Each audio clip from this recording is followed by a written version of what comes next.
Welcome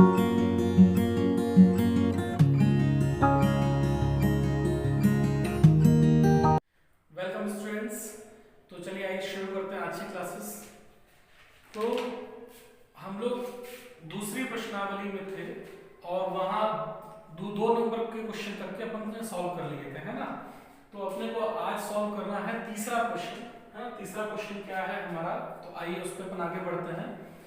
तो तीसरा question आपको देखिए लिखा हुआ है यहाँ पर कि निम्नलिखित में a का मान ज्ञात कीजिए जबकि gx px का एक गुणनखंड है।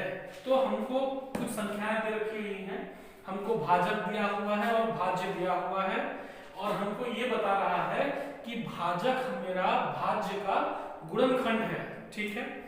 तब हमको a का मान वहां पर से निकालना है। तो शर्त क्या है, ध्यान रखना है आपको, a का मान ज्ञात करना है, ठीक है। वो दिया क्या है हमको कि हमारा जो भाजक है वो भाज्य का गुणनखंड है। क्लियर है बात ये।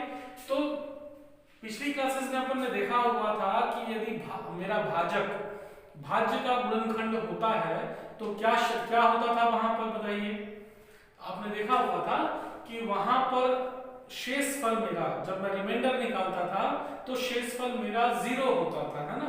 क्योंकि तभी वो गुणनखंड कहलाएगा जब भाग देने पर शेषफल कितना प्राप्त हो, हमको 0 प्राप्त हो, है ना। तो चलिए आगे बढ़ते हैं फिर इसमें। तो मुझे ये कंफर्म हो गया कि भाई यदि ये भाजक मेरा भाज्य का गुणनखंड है, इसका मतलब इसका शेषफल कितना होना चाहिए, 0 होना चाहिए, ठीक है। तो चलिए काम करते हैं। शेषफल जब हमको 0 दिया है, एक संख्यात्मक मान दिया हुआ है, तो हम यहां से a का मान उसमें रख करके निकाल लेंगे, है ना। किस तरीके से, आइए देखिए। तो शेषफल निकालने का हमारा तरीका क्या था, हम लोग क्या करते थे, इस भाजक को 0 के बराबर कर दिया करते थे ना, और वहां से x का मान निकाल करके इसके ऊपर रखें इसमें, और रखने के बाद जब हल करते थे तो वो किसके बराबर होता था, हमारा शेषफल के बराबर होता था ना। लेकिन चूंकि ये गुणनखंड दिया हुआ है इसलिए वो शेषफल कितना होना चाहिए, हमारा 0, है ना। तो चलिए शुरू करते हैं। तो सबसे पहले मैंने लिख लिया यहाँ पर, है ना, पहले वाले का हम हल करते हैं। तो शेषफल प्रमेय से, है ना, शेषफल प्रमेय से, ठीक है। तो क्या करते थे हम लोग, इस gx को, ये जो gx दिया हुआ है इसको 0 के बराबर कर लिया करते थे। तो आइए करते हैं x + 1 = 0, और यहां से जब हमने x का मान निकाला तो ये +1 उधर जाएगा, बराबर कितना हो जाएगा, -1, है ना। तो x का मान मिल गया हमको इस भाजक के हिसाब से। अब इसके मान को रख दीजिए वहां पर, है ना। तो यहां लिखते हैं हम लोग x = -1 रखने पर, है ना।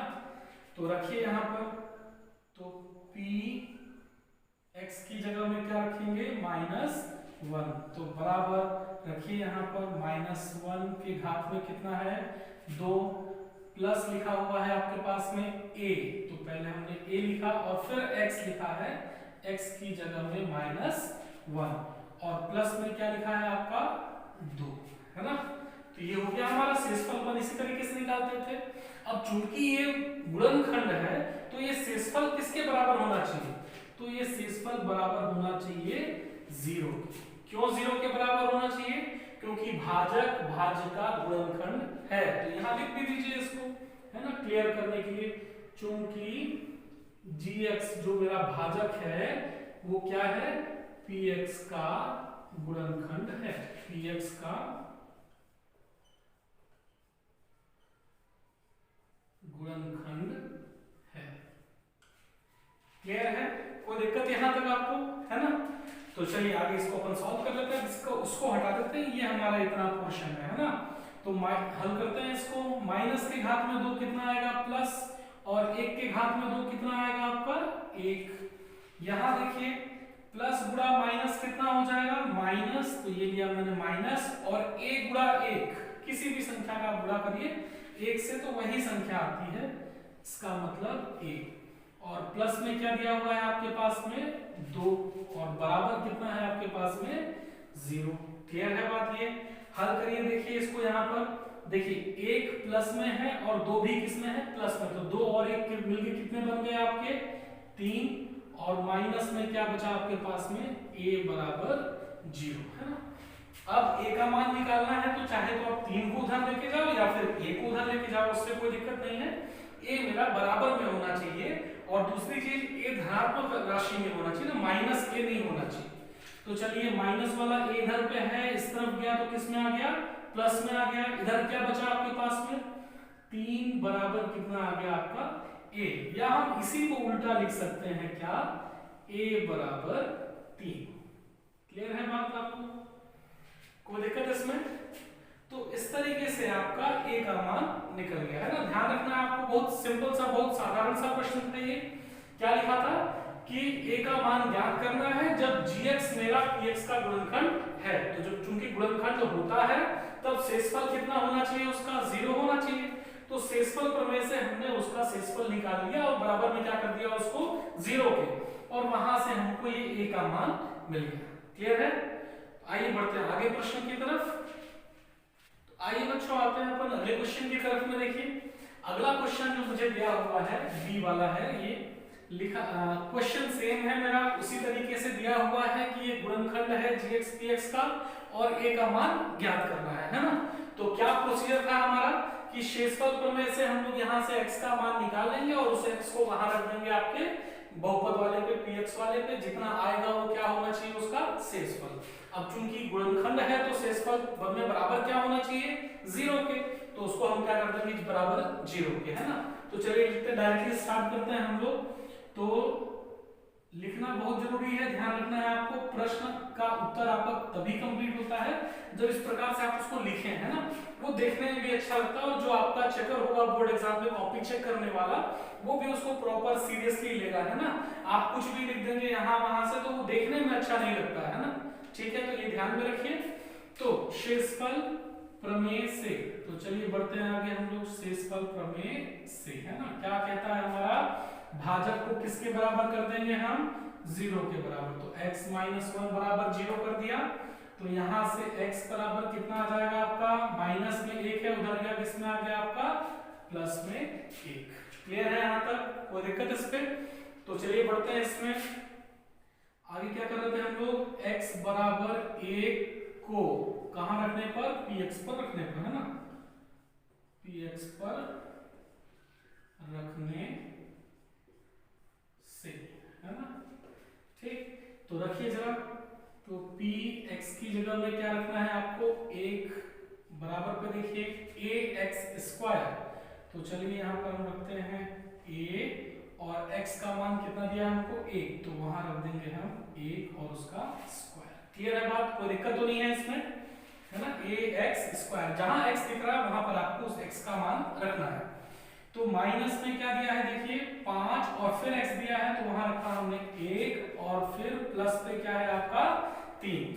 ठीक है, तो चलिए अब ये किसके बराबर होना चाहिए, तो ये बराबर होना चाहिए किसके 0 के, है ना। क्यों, क्योंकि चूंकि gx px का गुणनखंड है, px का गुणनखंड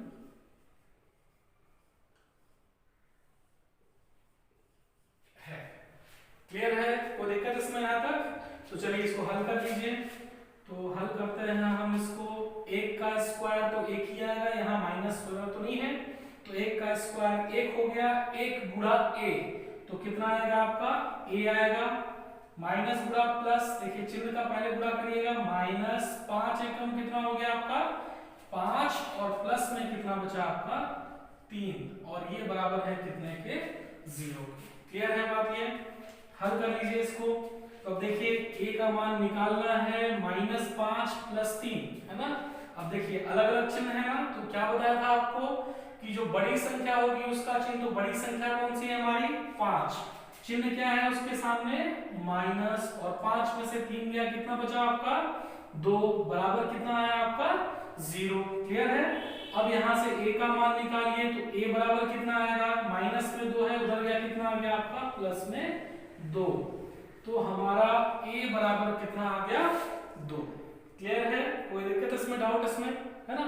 तीसरा क्वेश्चन भी आपका जो इसका थर्ड पार्ट है सेम टू सेम है, मैं उसको लिख रहा हूँ क्वेश्चन को, आपको सिर्फ उसको हल करना है ना, और आसानी से बनेगा। देखिए तीसरा क्वेश्चन मैं लिख रहा हूँ आपको, तो ध्यान रखिए तीसरा क्वेश्चन आपको हल करना है, इसको हल करिए। gx आपको दिया हुआ है x प्लस 2 है ना, gx दिया है x प्लस 2 और px दिया हुआ है आपको 2x square plus 6x plus a, 2x square plus 6x plus a है ना। तो ये तीसरा प्रश्न है आपका, सेम इसी तरीके से आपको हल करना है, कोई दिक्कत तो नहीं है, बहुत आसान सा प्रक्रिया है हमारा, है ना। तो आप इसको हल कर लीजिए। हम बढ़ते हैं आगे क्वेश्चन की तरफ में। आइए बच्चों बढ़ते हैं अगले क्वेश्चन की तरफ में।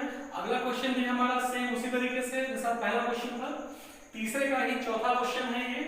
क्या लिखा है देखिए कि यदि gt pt का एक गुणनखंड हो तो t का मान ज्ञात करिए। ठीक है, पहले gx और px दिया होता था, तो ये कहने का मतलब है कि हमारा बहुपद जो है वो x के रूप में रहेगा।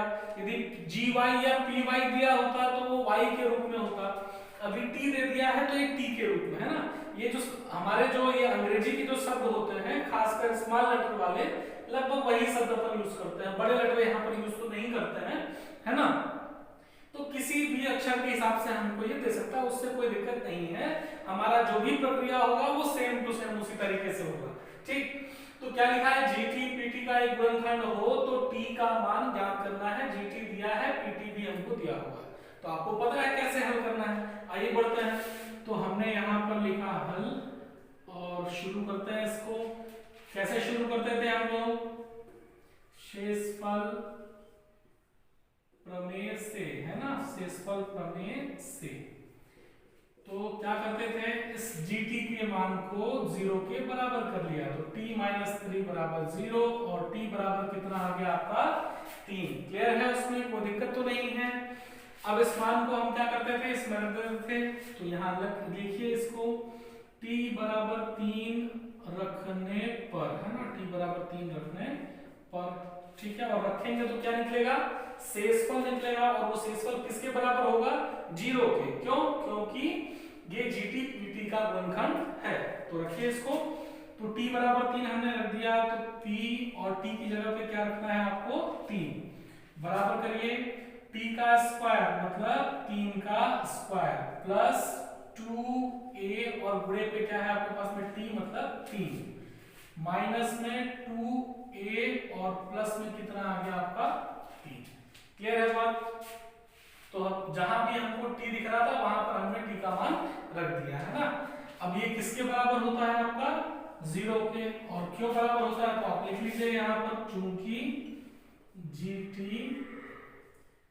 pt का गुणनखंड है ना।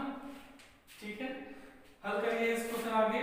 तो 3 का स्क्वायर, तो बताइए 3 का स्क्वायर कितना होता है, तो 3 तिहाई 9, 3 गुणा 3 ना, प्लस दिया है, प्लस करते हैं, देखिए गुणे पे है सारे के सारे तीनों अक्षर ना, ये संख्या, ये हमारा क्या है, ये एल्जेब्रा, वो क्या कहना चाहिए उसको, स्मॉल लेटर वाला वर्ड है ना मेरा, तो इसको अपन अलग रखेंगे। 2 × 3 है ना, 2 × 3, 2 तिहाई कितना हो जाएगा आपका 6 और a, है ना। फिर क्या बचा आपका -2a और प्लस में कितना आ गया आपका 3, बराबर कितना है ये 0। क्लियर है बात। ये हल करिए इसको, देखिए तो 9 प्लस में है, 3 प्लस में, संख्याएं जुड़ेंगी, ये तो a लगा हुआ है इसमें, तो ये अपने परिवार वाले के, अपने फैमिली वाले के साथ में जुड़ेगा ना। तो 9 + 3 कितना हो जाएगा आपका 12, और प्लस 6 - 2a, बड़ा कौन सा है प्लस वाला, तो प्लस लगाए, 6 में से 2 गया, कितना बचा 4a, और बराबर कितना बचा आपका 0। क्लियर है बात। ये आपको a का मान निकालना है, ये प्लस में दिया हुआ है, तो जो बचा हुआ उसको उधर लेकर जाएंगे। तो हमने यहाँ पर लिखा 4a और 12 प्लस में है, देखिए इधर गया, किस में आ गया आपका माइनस में आ गया, और यहाँ से a का मान निकाला, चूंकि 4 गुणे पे है, कहाँ जाएगा भाग में जाएगा, तो -12/4। हल किया इसको, कितनी बार में भाग जाएगा बताइए, 4 एकम 4, 4 तिहाई 12, तो क्या बचेगा आपका -3, है ना। ठीक, तो यहाँ पर हमारा a का मान कितना आ गया -3। प्रक्रिया वही थी, कोई अंतर नहीं था उसमें, है ना। तो ध्यान रखिए, इसको नोट डाउन कर लें। अगला क्वेश्चन देखिए बच्चों कि यदि gy py का गुणनखंड हो तो a का मान ज्ञात कीजिए। अब देखिए ऐसा अपन बात कर रहे थे ना पिछली बार में कि भाई पहले x दिया हुआ था, फिर t दे दिया और इस बार क्या दे दिया y, तो उससे कोई दिक्कत नहीं है। वो हमारे बहुपदों को एक्सप्रेस करने का, व्यक्त करने का तरीका है ना, उसमें कोई परेशानी नहीं है। तरीका हमारा वही सेम रहेगा। हमको बताया हुआ है कि gy py का गुणनखंड है, इसका मतलब क्या हुआ कि शेषफल कितना आना चाहिए आपका 0 होना चाहिए। तो ठीक है, आप शेषफल प्रमेय से इसको हल करेंगे, बराबर में कितना कर देंगे आपका 0, और 0 करने के बाद आप उसको हल कर लेंगे, है ना। तो क्वेश्चन सेम है, इसलिए इसको मैं यहाँ पर नहीं बताऊंगा। इसको बना करके सॉल्व करके आप मुझे कमेंट सेक्शन में बताइए कि a की वैल्यू इस क्वेश्चन में और इसके पहले वाले क्वेश्चन में जो मैंने छोड़ा हुआ था कितनी आ रही है ना। फिर अपन आगे बढ़ते हैं अगले क्वेश्चन की तरफ पे। तो आइए बच्चों बढ़ते हैं अपन एक्सरसाइज के अपने अगले क्वेश्चन की तरफ में। क्वेश्चन नंबर 4 है हमारा। क्या लिखा है देखिए कि जब किसी बहुपद fx को x² - 9 से भाग दिया जाता है तब 3x + 2 शेषफल मिलता है ना। कोई बहुपद है हमारा fx, बहुपद के बारे में हमको नहीं बताया हुआ है। इस बहुपद को x² - 9 से जब हम भाग देते हैं तो भाग देने के बाद शेषफल हमको इतना 3x + 2 प्राप्त होता है ना। अब पूछा है कि जब इसी बहुपद को x - 3 से भाग दिया जाए तब शेषफल क्या होगा। तो पहले क्वेश्चन में आपको ये बताया है कि बहुपद को हमने इस संख्या से भाग दिया, भाग देने के बाद शेषफल हमको इतना प्राप्त हुआ, ठीक है। आगे हमको बोलता है कि यदि उसी बहुपद को हम x - 3 से भाग दें तब हमको शेषफल क्या होगा। तो आइए, ये अच्छा क्वेश्चन है, इसकी तरफ हम बढ़ते हैं आगे। तो आइए इसको हल करते हैं हम लोग। अब चूंकि पहले वाले में हमको बताया है कि भाई शेषफल इतना होना चाहिए, भाजक मेरा ये है और भाज्य मेरे को fx दिया हुआ है, तो भाज्य भाजक शेषफल दिया है, तो अपन जो हमारा भाज्य वाला जो सूत्र था उस सूत्र में रख करके देख लेते हैं, कुछ ना कुछ तो निकलेगा भाई, है ना। तो आइए देखते हैं सूत्र क्या था हमारा, जरा बताइए मुझे। तो भाज्य बराबर क्या होता था, भाजक गुणा भागफल, ठीक है, और प्लस में क्या लिखते थे हम लोग, शेषफल। याद है आपको ये सूत्र, है ना। भाज्य बराबर क्या होता है, भाजक गुणा भागफल, और प्लस में क्या है, शेषफल। तो देखिए जो जो चीजें हमको प्रश्न में दे रखी हुई हैं पहले वाले पार्ट में, है ना, पहला पार्ट तक, तो उसको पहले अपन हल कर लेते हैं। यहां तक दिया हुआ है हमको कि मेरा भाज्य fx है, इसको मैं x² - 9 से भाग देता हूं, मतलब भाजक दिया हुआ है, और आगे फिर आपको शेषफल दिया हुआ है कितना, 3x + 2, तो शेषफल भी दिया हुआ है। भागफल नहीं दिया है तो वहां मैं qx रख लूंगा, है ना। तो देखिए कैसे, तो भाज्य दिया है कितना fx, तो यहां हम रख लेते हैं fx। देखिए भाजक कितना है आपका x² - 9, चूंकि बहुपद है इसलिए यहाँ ब्रैकेट लगा लीजिए, गुणे के साथ में है। भागफल नहीं दिया है इसलिए यहाँ पर क्या कर लेते हैं हम लोग, इसको क्या ले लेते हैं qx, है ना, और प्लस में शेषफल। तो शेषफल कितना दिया देखिए जरा, शेषफल दिया है मेरे को 3x + 2, तो यहाँ मैं रख लेता हूँ 3x + 2, क्लियर है। और इसको मान लिया मैंने अपना पहला समीकरण, है ना, क्योंकि इसके बारे में बताया था तो इसलिए मैंने इसको मान को रख करके पहला समीकरण ले लिया, है ना। तो दिया क्या था, भाज्य मुझे दिया है fx, भाजक दिया है x² - 9, भागफल दिया है आपको ये, और शेषफल दिया है ये, ठीक है। अब कहता है कि यदि इस जो मेरा ये बहुपद है fx, है ना, जो भाज्य है, इसको यदि मैं x - 3 से भाग देता हूं तब मेरा शेषफल क्या होना चाहिए। अब तो प्रश्न सेम टू सेम पहले वाले की तरह आ गया, है ना। भाई मेरे को fx दिया है, बोल रहा है कि x - 3 से भाग दूं तब क्या हो। तो जब x - 3 से भाग देना है तो शेषफल प्रमेय लगा लेते हैं उसमें, है ना। x का मान निकाल लेंगे, इसमें रख देंगे, और जो आएगा अपना वो हमारा शेषफल होगा। यही तो कह रहा था ना हमारा शेषफल प्रमेय, ठीक है। तो आइए शुरू करते हैं। देखिए बात समझ में आई आपको, तो चलिए बढ़ते हैं आगे। इसमें क्या कह रहा था मैं, शेषफल प्रमेय से, शेषफल प्रमेय से, ठीक है। यहां आप हम चाहें तो पहले इसको लिख सकते हैं, क्या लिख सकते हैं, चूंकि fx को x माइनस 3 से भाग दिया जा रहा है, से भाग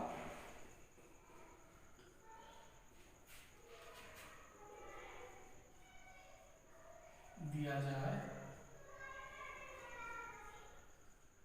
तब, है ना। यहां चूंकि हटा करके यहां हम यदि कर सकते हैं, ठीक है, ध्यान रखिए। तो यदि fx को x माइनस 3 से भाग दिया जाए, ठीक, क्लियर है बात। अब हम लगा सकते हैं अपना शेषफल प्रमेय। लिखने का प्रोसेस को ध्यान में रखिए, आप लोग बार बार कह रहा हूं मैं, बहुत जरूरी है ना। ये जितना ऐसा लिखेंगे आप तो देखने में अच्छा लगता है, ठीक। तो शेषफल प्रमेय से क्या कह रहे थे कि जो भाजक होता है मेरा, है ना, भाजक को हम 0 के बराबर कर लेते हैं। तो भाजक कहाँ है, बहुपद को किससे भाग दे रहा हूं मैं, x माइनस 3 से, देखिए वहां लिखा हुआ है, तो कर लेते हैं इसको बराबर, x माइनस 3 बराबर 0। तो यहां से x बराबर कितना आ जाएगा आपका 3, क्लियर है बात। तो जब इस भाजक से भाग दिया जाए तब शेषफल कितना होगा, तो इसको क्या करते हैं हम लोग, शेषफल निकालेंगे। x बराबर जो भी आया हुआ है इसको हम रख देते हैं उसमें अपने भाज्य में, है ना। तो आइए तो लिखते हैं यहाँ पर कौन से समीकरण में रख रहे हैं, समीकरण 1 में x बराबर 3 रखने पर, ठीक है। तो चलिए रखते हैं यहाँ पर, तो हमने रखा f x की जगह में 3 बराबर। अब देखिए यहाँ रखते हैं हम लोग, तो x की जगह पे यहाँ x है 3 का स्क्वायर माइनस 9, गुणे पे क्या है qx, x में 3 और प्लस में फिर 3x, बड़ा ब्रैकेट लगाता, 3x की जगह पे क्या रखेंगे 3 और प्लस पे 2, है ना, ये डॉट लगा दिया ना मल्टीप्लाई वाला, क्लियर है। तो यार 3 बराबर हर जगह पे जहां पे x दिख रहा था वहां मैंने x की वैल्यू क्या रख दी 3। अब इसको हल कर लीजिए।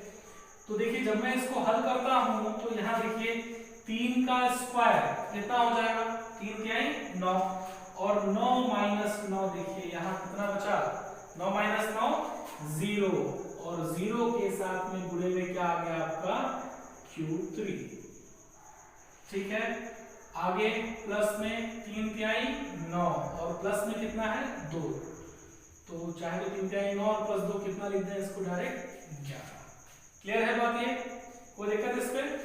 तो 0 से गुणा किया करेगा कोई भी क्वेश्चन, कोई भी संख्या को, तो कितना आएगा वहां पर 0 ही आना है ना। तो 0 प्लस 11 कितना आएगा आपका राशि 11। तो शेषफल प्रमेय से हमने इसको हल किया और शेषफल हमारा कितना आया 11। प्रश्न बहुत आसान है, आपको एक बार ध्यान देने की जरूरत है। एक बार देखिए फिर से देखिए, लिखा है कि किसी बहुपद को x² माइनस 9 से भाग दिया जाता है तो शेषफल ये मिलता है। तो जितना बताया है उसको हमने अपने सूत्र के हिसाब से इसको जमा लिया। उसके बाद कहता है कि जब इसी बहुपद को x-3 से भाग दिया जाए तब शेषफल क्या होगा। तो देखिए हमने भाज्य से पहले सूत्र को लिखा, समीकरण 1 मान लिया, चूंकि भागफल नहीं दिया था तो वहां पर क्या लिख दिया मैंने यहाँ पर qx को कोशेंट बोलते हैं ना अपन इसको।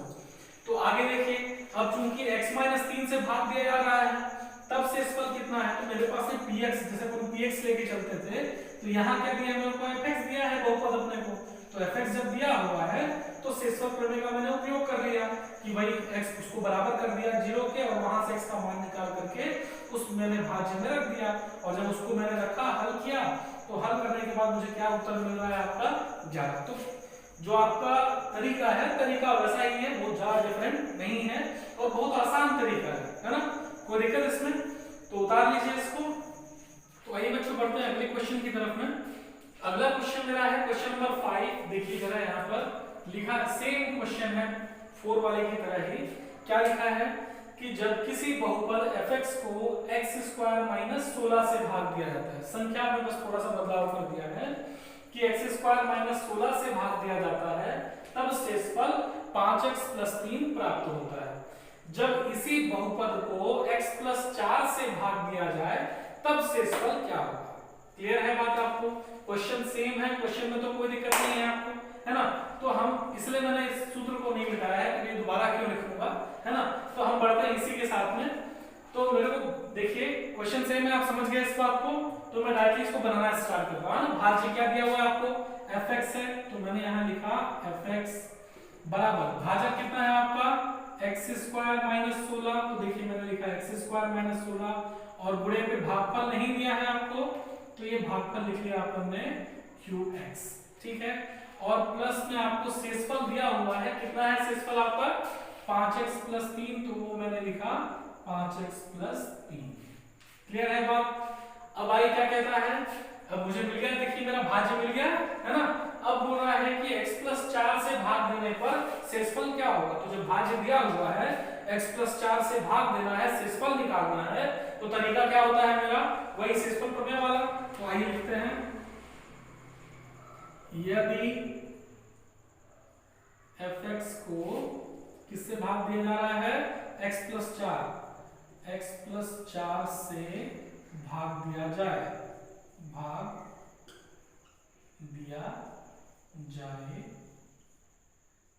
तब, है ना। कौन से प्रमेय से? शेषफल प्रमेय से। शेषफल प्रमेय से। तो क्या कर रहे थे आप लोग? x + 4 को बराबर करेंगे 0 के, तो x + 4 बराबर 0। x का मान निकालिए, कितना आएगा? प्लस में 4 है तो -4। ठीक है, यहां तक कोई दिक्कत आपको?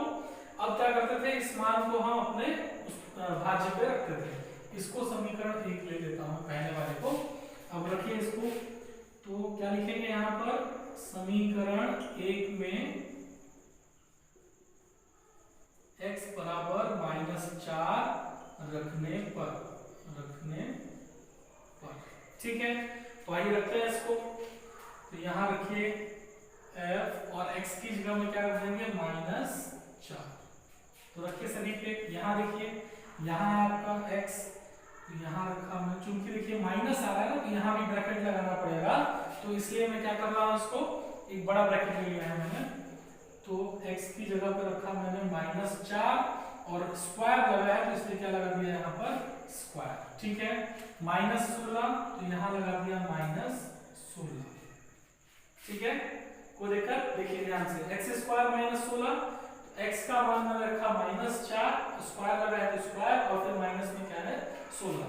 ये ब्रैकेट स्मॉल की जगह बड़ा लगा दिया, क्यों? क्योंकि मैं स्क्वायर लगा था ना, चूंकि यहाँ पर -4 है, दोनों में स्क्वायर लगना है, तो हमें एक ब्रैकेट लगाना पड़ेगा ना। तो इसको ध्यान में रखिए। इनटू में क्या छोटी छोटी चीजें हैं, इनको ध्यान में रखना चाहिए हमको। qx, अच्छा x की जगह में क्या रखना है हमको? -4 ना, -4 और फिर प्लस, तो देखिए प्लस, यहाँ भी मैं बड़ा ब्रैकेट यूज कर रहा हूँ, ध्यान रखिए। 5x + 3, तो 5 और x की जगह में -4 + 3, ठीक है। x के मान को जो हमने निकाला हुआ था शेषफल प्रमेय में इस्तेमाल करने के लिए, उसको मैंने fx में रख दिया है, ठीक है। पूरा कोई दिक्कत है इस स्टेप तक यहाँ पर हमको? तो आइए आगे बढ़ते हैं, हल कर लीजिए इसको। -4 का स्क्वायर, तो माइनस का स्क्वायर क्या होता है आपका? प्लस होता है, और 4 का स्क्वायर कितना होता है? 16, तो 16 - 16 ऐसे ही आ रहा है ना, तो 16 - 16 कितना हो जाएगा? 0, डायरेक्ट हो जाएगा। तो ध्यान रखना है आपको ना, माइनस का स्क्वायर, देखिए माइनस लगा है, माइनस का स्क्वायर क्या होता है? प्लस, और 4 का स्क्वायर 16, और माइनस में क्या दिया है? 16, तो 16 - 16 0, ठीक है। तो 0 और गुणे पे क्या आ गया इसके साथ में? अपना qx, q - 4। अब देखिए यहां पर भी है ना, इसको हल कर लीजिए, चाहे तो आप ब्रैकेट में लगा रहने दीजिए, भी कोई दिक्कत नहीं है। देखिए प्लस गुणा माइनस क्या होता है? माइनस, और 5 चौके दिख रहा है आपको? ये 5 चौके कितना हो जाएगा आपका? 20, और प्लस में क्या बचा आपका? 3, ठीक है, कोई दिक्कत इसके? आगे बढ़ते हैं। 0 इंटू क्यू माइनस 4 है ना, 0 से गुणा करेंगे शून्य से कितना आएगा? 0 ही आएगा, तो इसको हटा दिया हमने, क्योंकि प्लस में है ना इसके साथ में, तो प्लस में या माइनस में रहने से 0 का कोई मतलब कोई अस्तित्व नहीं है ना। तो बचा क्या आपके पास में? -20 प्लस 3। अब देखिए अलग अलग चिन्ह है ना, तो बड़ा संख्या कौन सा है आपका? 20 है, तो चिन्ह हमेशा बड़ी संख्या का आएगा। और 20 में से 3 गया, घटाते हैं ना, 20 में से 3 गया तो कितना बचा आपका? 17। तो शेष फल आपको कितना प्राप्त हुआ यहाँ पर? -17। ध्यान रहेगा, कोई दिक्कत तो नहीं है इसमें। क्वेश्चन सेम था हमारा, जैसे अपन ने 4th क्वेश्चन को बनाया था उसी तरीके से सेम क्वेश्चन है, बस हल्का सा नंबर्स का यहाँ पर हेरफेर है ना। तो ध्यान में रखिए, क्वेश्चन को बार बार रिवाइज करिए। जितना आप क्वेश्चंस को रिवाइज करेंगे उतना ही आपके लिए बेहतर रहेगा। और पूरा आपके पास में लगभग 10 महीने हैं, 8-9-10 महीने हैं, कोई दिक्कत नहीं है, मेहनत करते जाइए, है ना।